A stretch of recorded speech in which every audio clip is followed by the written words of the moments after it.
Attorney Matias. That's twice in a row na nakita tayo today. I must be making quite the impression on my future sister-in-law. Please, to what do I owe this pleasure? Tungkol kay Ira. Wala naman ang iba. Concern lang ako sa kanya. Concerned? Or suspicious? I didn't know any better. Parang sinasabi mo na hindi dapat kami magpakasal. Gusto ko lang naman makasigurado na your intentions are in good faith. Are they, Attorney Alon?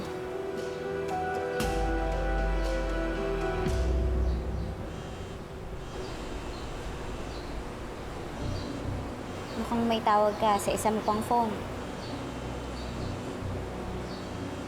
May plano ka bang sagutin yan? Or does that other phone have its own set of secrets?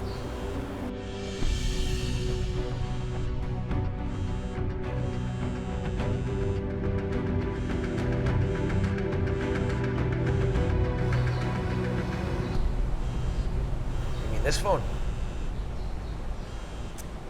It's an extra line, Attorney Matias.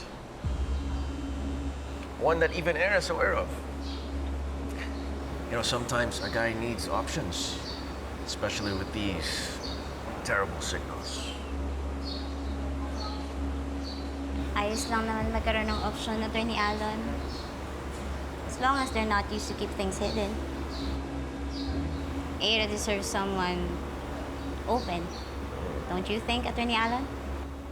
But I'm sure you know not everyone is qualified to judge my intentions, Attorney Lilet.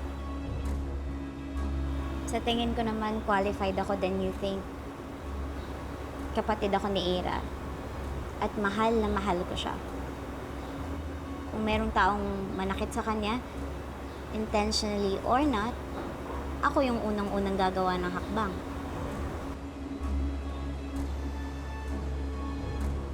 Why am I getting the feeling like I'm under surveillance? Attorney Matias, is this how you treat all of your future in-laws? Hindi ko naman kailangan mag-surveillance, Attorney Alon. I have my own ways of knowing kung ang isang tao ay tapat or may tinatagong kababalaghan.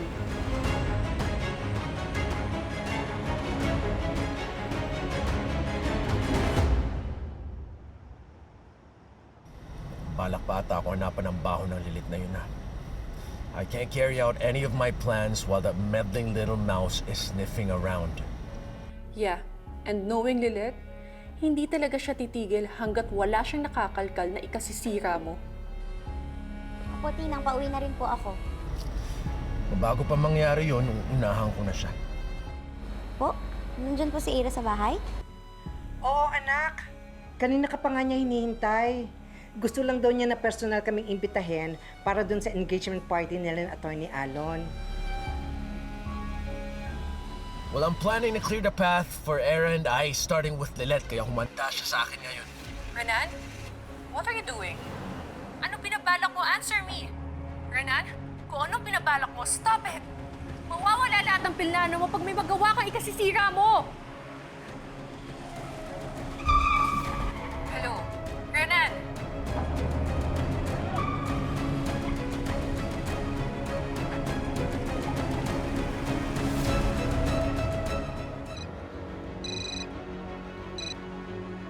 Hello?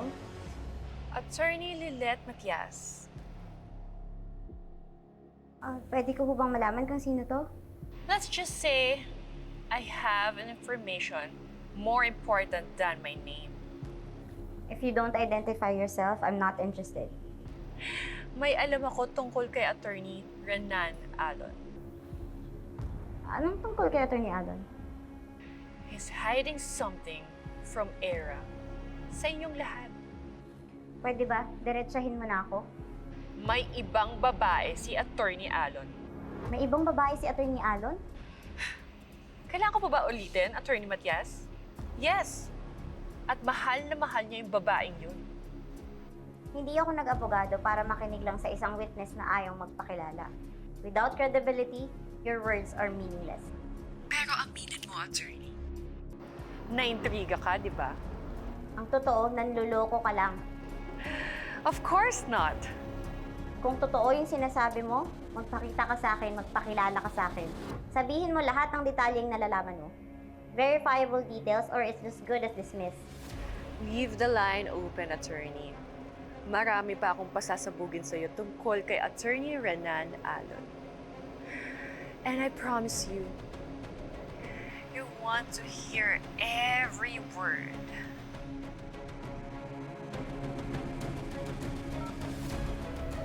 Hello? Hello?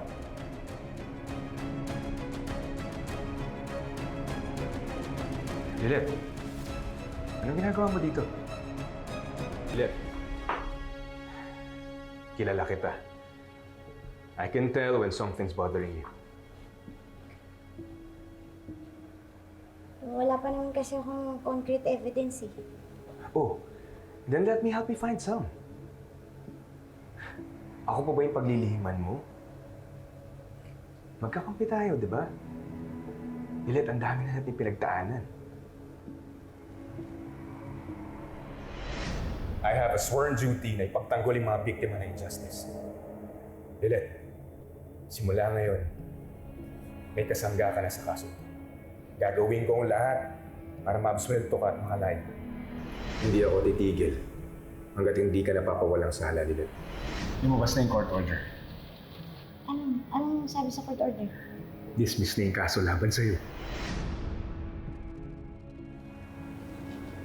Narinig ko kasi si Attorney Alon tsaka si Mr. Zhao. Sabi ni Attorney Alon, kailangan niya daw ng malaking halaga ng pera. Tapos may utang pa pala siya kay Mr. Zhao. What? Paano mangyayari yun? Paano magkakautang ang isang magaling na lawyer na hindi nawawala ng kliyente? Hindi ko nga rin alam eh. And right after that, may babaeng tumawag sa akin.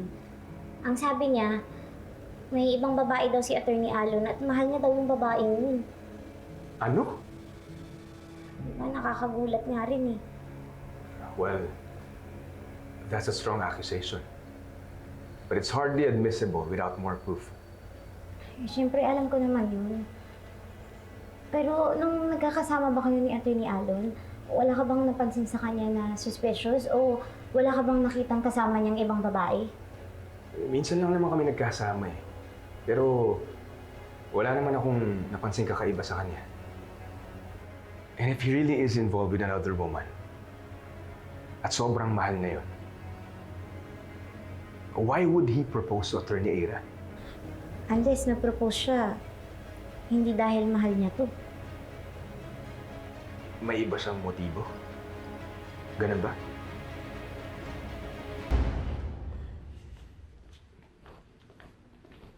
You owe me a coffee for this. Tinrap ko yung live stream ko para samahan kita dito sa Kisto. Deal. Eh, kailangan ko lang talaga makausap si Eira eh. And I think, nasagot na ni Mr. Shah yung question mo. regarding Attorney Alon's debts. Sorry ah. Pero parang hindi pa rin eh. Parang nagsisinungaling si Mr. Shao. There you go again with your conspiracy theories. Hindi nga siya makatingin ng diretsyo sa atin eh. His inability to maintain eye contact, red flag yun. Eh paano kung natimbrihan pala siya ni Attorney Alon? O sige na, bahala ka na kung anong gusto mong isipin. You can hypothesize all you want. But at the end of the day, it's just speculation without substantial evidence. Well, I'm not gonna dismiss my instincts. Magsasagawa pa rin ako ng sarili kong investigation.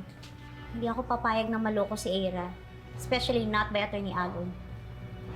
Sasabihin mo na ba sa kanya yung paulit-ulit mo sa akin sinabi na theory?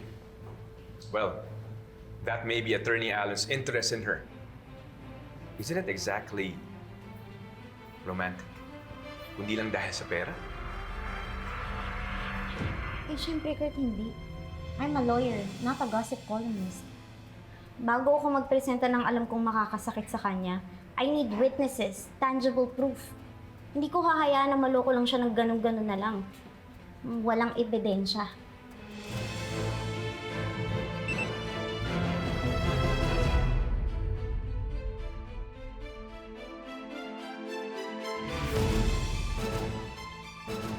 Ang babaeng tumawag. May sinend siyang picture.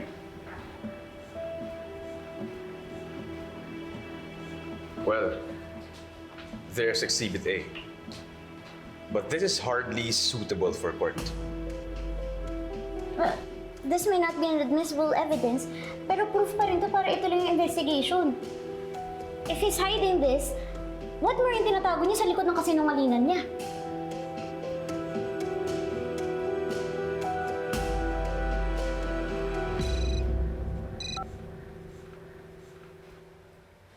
Ano na namang laro mo?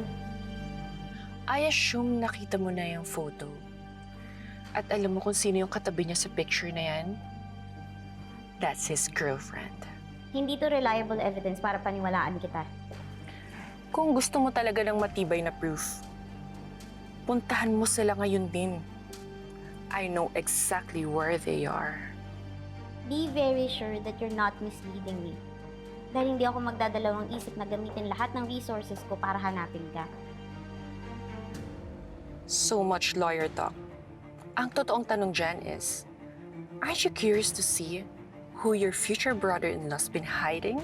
Nasaan sila? Ate Lilet! Attorney! Anong ginagawa niyo dito? Ay, don't tell me. Na-miss mo naman ako kagad, ate. Ira, Let's see just how far your suspicious will take you, Lilet Matias.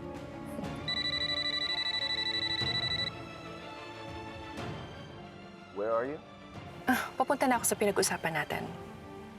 Okay, sige, magkita na lang tayo sa hotel. Hmm? Yes, babe. I will be with you all night. All right.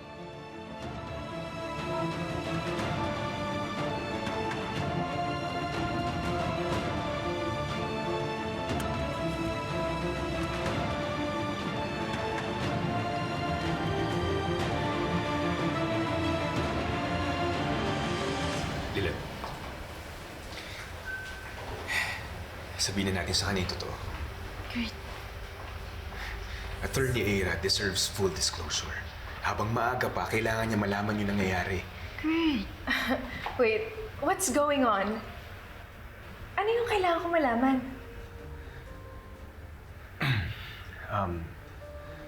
Attorney Aira, I'll be upfront with you. We may not have conclusive evidence yet, but there's something you need to be aware of. This concerns Attorney Renan. Kurt, please. Attorney Alon may be seeing another woman. What? Ate, totoo ba yung sinasabi ni Kurt? Ira, hindi ko pa dapat sasabihin sa'yo kasi wala pa akong concrete evidence. Lilet, kahit wala pa tayong concrete evidence, walang masamang magsabi ng hinala mo. Lalo pat kapatid mo yung pinoprotektahan natin dito. Is this the reason why you've been wary of Renan this whole time? Aaminin ko.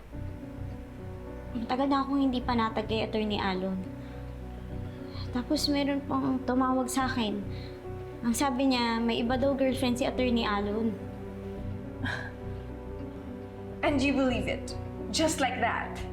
Ira, nagpadala siya ng picture eh.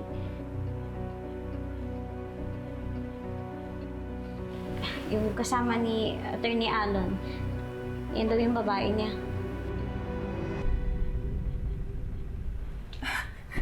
No, hindi totoo to, ate. Imposible. I'm sorry, Ira.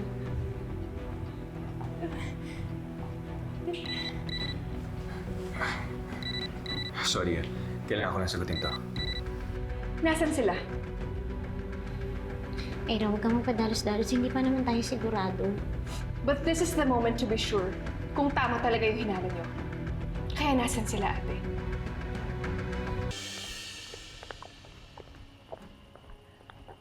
Ate, ito raw yung hotel? Yun yung sabi ng tumawag eh. Pero Ira, hindi pa niya tayo pwedeng makita. Magmanman muna tayo. Kailangan pa natin ng solid na ebidensya bago tayo magpakita sa kanya. Well, hindi ko may ipapangako yun, ate.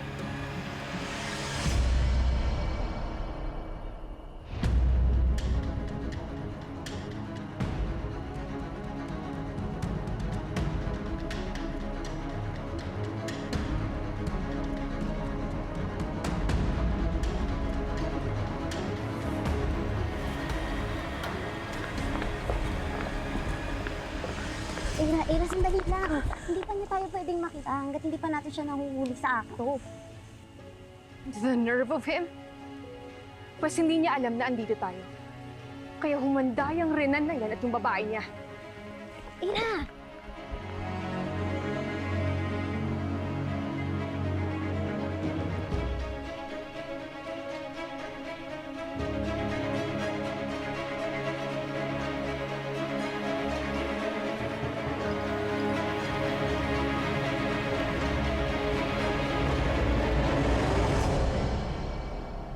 Babae ang nagbukas ng pinto.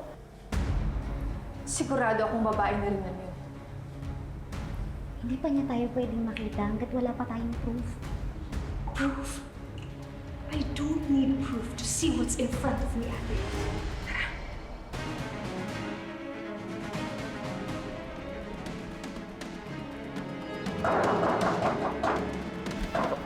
I'll get that.